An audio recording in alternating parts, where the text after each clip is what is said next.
So, mommies, good morning, good evening, good afternoon. My son is 12 years old, autistic, and we've been doing therapy for 10 years. So, I just want to share how I understand or OT, no? So, OT or occupational therapy, usually nakikita nating mga nanay, laro-laro, paulit-ulit. So, as far as I understood, nagre-research din ako.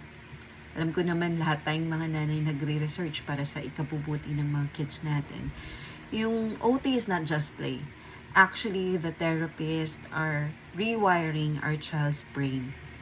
So, in our case, like yung latest namin na target sa OT, yung son ko kasi kapag nagbibihis ng damit, nagmamadali siya, and laging baliktad yung t-shirt niya, no?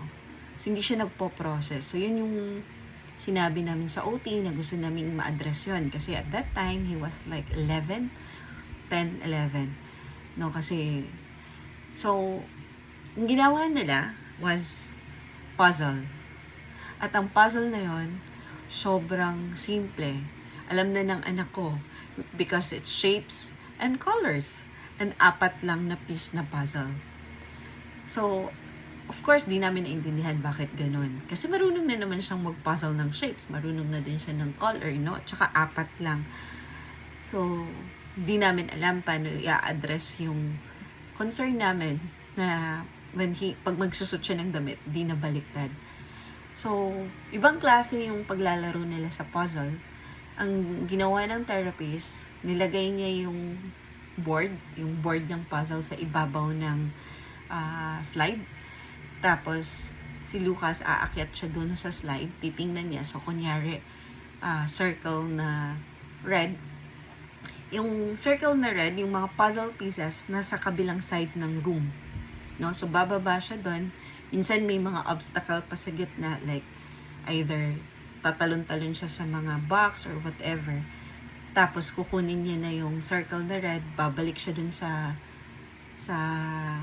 slide, no? Aakyat siya sa slide. Tapos lalagay niya yung puzzle, yung circle na red doon. And 4 lang yun na pieces. So, for so long, ganun yung activity nila. So, we asked the OT na, paano po na-address nun, nung activity na yon, yung paano siya matutong magbihis ng damit na hindi baliktad.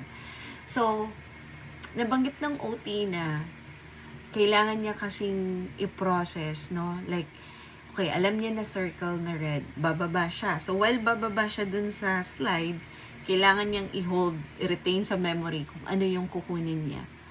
Tapos may motor planning yun, kung paano siya bababa sa slide. So, mabilis lang, sa slide lang siya. Tapos, pagbaba, may mga aapakan siya. Yung parang, obstacle course, parang may mga bilog-bilog doon.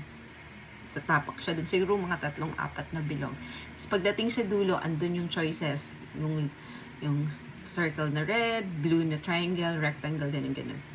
So, kailangan pagdating niya dun, kahit marami na siyang ginawa, kaya niya pa rin isipin na ang sadya niya is the circle na red.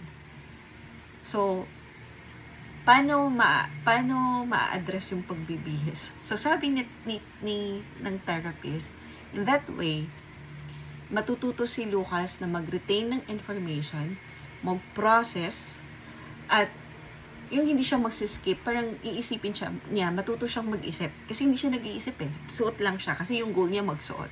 But because of that, because of those, yung play na yon, yung activity na yon, matututo siyang mag-retain ng information, magpo-process. So kung magsusot siya, titingnan niya na kung tama. Kasi dun sa activity niya ng puzzle, titingnan niya kung di ba siya mahuhulog. Kunyari, pag akyat niya, iniisip niya, unahin ko muna tong isang paa, pangalawa, tapos hawak ako dito. Kasi sa slide mismo siya aakyat eh. Pagbaba, mabilis, pero yung pag-akyat, mahirap yun. So, may motor planning. So, sabi ni teacher, pinapractice niya yun para magawa niya yung activity na pagsuot ng damit na hindi baliktad. So, medyo mahirap siyang isipin, mahirap siyang kung paano. But, you know what? It was effective. Ngayon, pag nagsusuot siya, hindi na baliktad. At saka nagpo-process na siya. Kasi dati hindi talaga siya nagpo-process eh. Kunyari, pag may tatanong ka sa kanya, diretso niya kunin, tapos ibigay.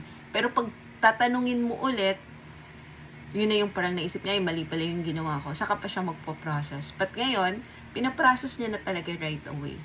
So, yun yung wiring sa brain. Yun yung nagagawa ng paulit-ulit na exercise using very simple puzzle pieces, yung shape lang, no? And it helps. Yung goal namin na achieve namin, hindi na po baliktad yung damit niya kapag nagsusuot siya. So, I will be sharing you more tips about OT and all about autism. So, I just hope that I can help you mommies. Thank you.